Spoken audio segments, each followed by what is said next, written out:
1660s to the 1700s, settlers began populating Somerset County. 1720s, Somerset County becomes the largest shipbuilding area in Maryland, producing more vessels than both Annapolis and Baltimore. Canoes, sloops, and even large schooners were built along every waterway. Circa 1726, Makepeace, one of Maryland's oldest homes that is still used as a private residence, is built in what is now Crisfield, Maryland.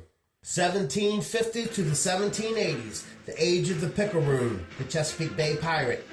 Raiders and even English sailors pillaged farms along the Pocomoke and Tangier Sounds. Captain Sacker Nelson had his farm on Fox Island burned twice and was later kidnapped to pilot English vessels during the Revolutionary War.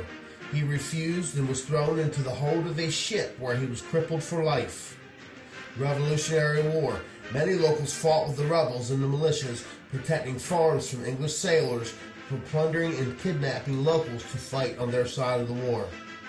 1782, the Battle of Kedger Strait. Maryland Navy battles the Picaroon, Captain Joseph Whalen. Gunpowder exploded on the Maryland flagship, resulting in 30 Marylanders being killed along with the commanding officer. Lieutenant John Handy lost his arm but continued fighting until his death. This was a victory for the pirate Whalen, and he controlled the Chesapeake for months afterwards.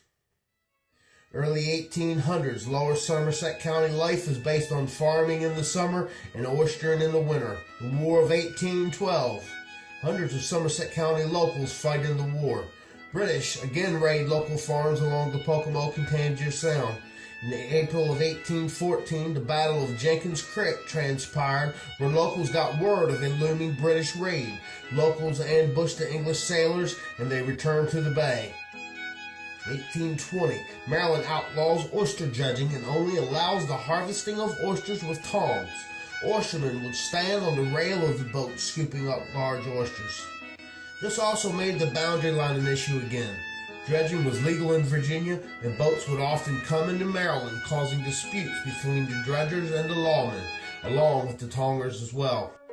1840s. According to an early 20th century article in the Crisfield Times, one of the iconic Chesapeake Bay sailing schooners, the Pungy boat, was first built north of Crisfield by Thomas Riggin and George Darty. The Pungy was used to transport vessel and as a dredge boat well into the 1900s. The Lady Maryland, a schooner used as a floating classroom, is a Pungy boat. In 1854, Michael Summers and Severin Riggin owned a small store at the head of the Little Anamessex River, serving oystermen and locals.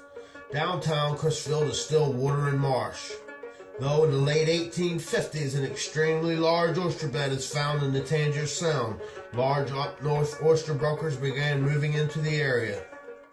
Within a few years, the fate of this small fishing village would change forever.